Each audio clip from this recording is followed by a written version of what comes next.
മുണ്ടകത്തിലെ കൃഷ്ണപിള്ളയുടെയും സരസ്വതി അമ്മയുടെയും വീടാണ്. കൃഷ്ണപിള്ള മരിച്ചിട്ട് ഇപ്പോൾ ഏതാണ്ട് 2 മാസത്തോളമായി. ഒരു അപകട മരണമായിരുന്നു. കൃഷ്ണപിള്ള നാട്ടിലെ നല്ലൊരു തടിവെട്ടുകാരനായിരുന്നു.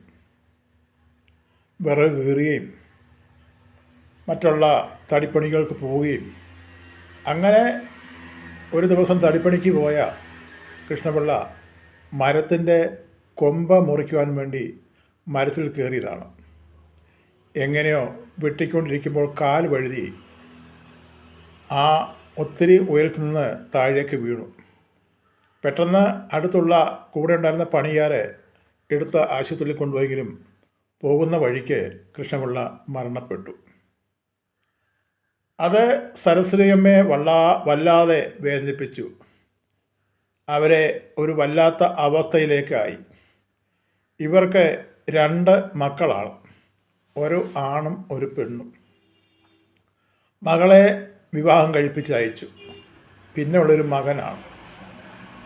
മകന് ഇപ്പോൾ 24 വയസ്സുണ്ട്. മകന് ഒരു കമ്പനിയിലെ ഡിസ്ട്രിബ്യൂട്ടറാണ്. രാവിലെ 8 മണിയാകുമ്പോൾ കമ്പനിയിൽ പോകും. വൈകിട്ട് 6 മണിയാകുമ്പോൾ മടങ്ങി വരും. വീട്ടിൽ നിന്ന് ദിവസവും പോയി വരികയായിരുന്നു ചെയ്ത്. അവിടുന്ന് 25 കിലോമീറ്റർ ദൂരമുണ്ട്. എന്നാൽ കൃഷ്ണപിള്ളയുടെ മരണത്തിന് ശേഷം അമ്മയെ തനിച്ചാക്കിയിട്ട് പോകാൻ ആ മകൻ മടിച്ചു. തന്നെയല്ല, പെങ്ങള് വിദേശത്താണ്. അച്ഛൻ മരിച്ചിട്ട് പോലും പെങ്ങൾക്ക് വരുവാൻ സാധിച്ചില്ല. അതും അവരുടെ ജീവിതത്തിൽ വലിയൊരു വേദനയായി. അമ്മയെ ഈ മാനസിക അസ്വസ്ഥതകളൊക്കെ അമ്മയ്ക്കുണ്ടായി. ഭർത്താവിൻ്റെ മരണത്തിൽ അതവർക്ക് അങ്ങോട്ട് ഉൾക്കൊള്ളുവാൻ സാധിക്കാത്തൊരവസ്ഥ. പലരും പറഞ്ഞു, ആശ്വാസ വാക്കുകൾ പറഞ്ഞെങ്കിലും ആ അമ്മയ്ക്ക് അതങ്ങോട്ട് ഉൾക്കൊള്ളുവാൻ സാധിച്ചില്ല. ഒടുവിൽ മകൻ പറഞ്ഞു, അമ്മ ഇങ്ങനെ ആയാൽ എന്തു ചെയ്യും? അച്ഛൻ പോയില്ലേ? തന്നെയല്ല, കടങ്ങളൊക്കെ ഒത്തിരി വീട്ടാറുണ്ടല്ലോ. പെങ്ങളെ കെട്ടിച്ച വകയിൽ കടങ്ങളുണ്ട്. അപ്പം അച്ഛനുണ്ടായിരുന്നപ്പോൾ അതിനൊന്നും ബുദ്ധിമുട്ടുണ്ടായില്ല. ഇനിയിപ്പം ഞാൻ ജോലി ചെയ്ത് വേണ്ട ഇതൊക്കെ വീട്ടാൻ.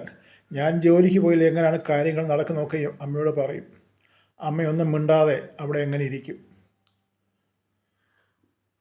2 ദിവസം അങ്ങനെ കഴിഞ്ഞപ്പോൾ രാഹുൽ പറഞ്ഞു, ഞാൻ ഇനിയും ജോലിക്ക് പോവാണ്. അമ്മ അല്പം കൂടെ ഒക്കെ ഒന്ന് ഉഷാറായിട്ടിരിക്കണം. ജോലിക്ക് പോകാതെ നമ്മളെ കാര്യങ്ങളൊന്നും നടക്കില്ല, എല്ലാം മുടങ്ങുകയാണെന്ന് പറഞ്ഞു. എല്ലാം കേൾക്കുക അല്ലാതെ മറുപടി ഒന്നും ഈ അമ്മ പറയുകയില്ല. മകന് നേരത്തിന് ആഹാരം ഉണ്ടാക്കി കൊടുക്കും. അങ്ങനെ 2 ദിവസം കഴിഞ്ഞു. മകൻ വീണ്ടും ജോലിക്ക് പോകുവാൻ വേണ്ടി ഒരുങ്ങി. അന്ന് രാവിലെ 2 മാസം കഴിഞ്ഞ് വീണ്ടും പോവുകയാണ്. അന്ന് രാവിലെ തന്നെ അമ്മയോട് വിവരങ്ങളെല്ലാം പറഞ്ഞു. അപ്പോൾ അമ്മ ഇത്രയും പറഞ്ഞു, എൻ്റെ മരുന്ന് തീർന്നു. അപ്പോൾ അവൻ പറഞ്ഞു, ഞാൻ വൈകിട്ട് വരുമ്പോൾ അമ്മയ്ക്കുള്ള മരുന്ന് വാങ്ങിച്ചുകൊണ്ട് വരാം. അമ്മ സമാധാനമായിട്ട് ഇരിക്കണം, ആഹാരം കഴിക്കണം. ഇതൊക്കെ പറഞ്ഞിട്ട് അടുത്തുള്ള വീട്ടിലെ ചെന്ന് പറഞ്ഞു, ഇതുപോലെ ഞാൻ ജോലിക്ക് പോകണം, അമ്മ തന്നെയുള്ള, ഒന്ന് ശ്രദ്ധിച്ചോണം എന്ന് പറഞ്ഞു. അപ്പോൾ വീട്ടുകാർ പറഞ്ഞു, അതിനെന്താ മോൻ പൊയ്ക്കോ, ഞങ്ങൾ ശ്രദ്ധിച്ചോളാമെന്ന് പറഞ്ഞു. അങ്ങനെ രാഹുലെ ബൈക്കുമായിട്ട് പോയ പോക്ക് അല്പം സ്പീഡിലായിരുന്നു. 2 മാസം കൂടെ കൂടി പോവല്ലേ. അപ്പം പെട്ടെന്ന് കമ്പനി ചെല്ലാൻ വേണ്ടി നല്ല സ്പീഡിൽ വണ്ടി ഓടിച്ചുകൊണ്ടിരിക്കുകയാണ്. പെട്ടെന്നാണ് എതിരെ വന്ന ഒരു സ്കൂൾ ബസ് തട്ടി വണ്ടി പാളി ഈ വണ്ടിക്കീഴോട്ട് കയറുകയായിരുന്നു. സൗണ്ട് കേട്ട എല്ലാവരും ഓടിക്കൂടിയെങ്കിലും ആ ജീവനെ രക്ഷിക്കുവാൻ ആർക്കും കഴിഞ്ഞില്ല. പെട്ടെന്ന് അവരുടെ വീട്ടിൽ ചെന്ന് അമ്മയെ വിവരം അറിയിച്ചു. ഇന്നും ആ അമ്മ ഒരു ഭ്രാന്തിയെ പോലെ നാട്ടിൽ അലഞ്ഞു നടക്കുകയാണ്. ഭർത്താവും മകനും നഷ്ടപ്പെട്ട് വിഭ്രാന്തി പിടിച്ച് ഇന്ന് അമ്മ വഴിനീളെ കാണുന്നുണ്ടെങ്കിലും ചോദിക്കും, എൻ്റെ മകനെ കണ്ടോ, എൻ്റെ മകനെ കണ്ടോ, അവനെ എപ്പം വരുമെന്ന് ചോദിച്ചുകൊണ്ട് ഇങ്ങനെ രാപകലില്ലാതെ അവർ പുലമ്പിക്കൊണ്ട് നടക്കുകയാണ്. എന്തോ ഒരു കഷ്ടമാണ്.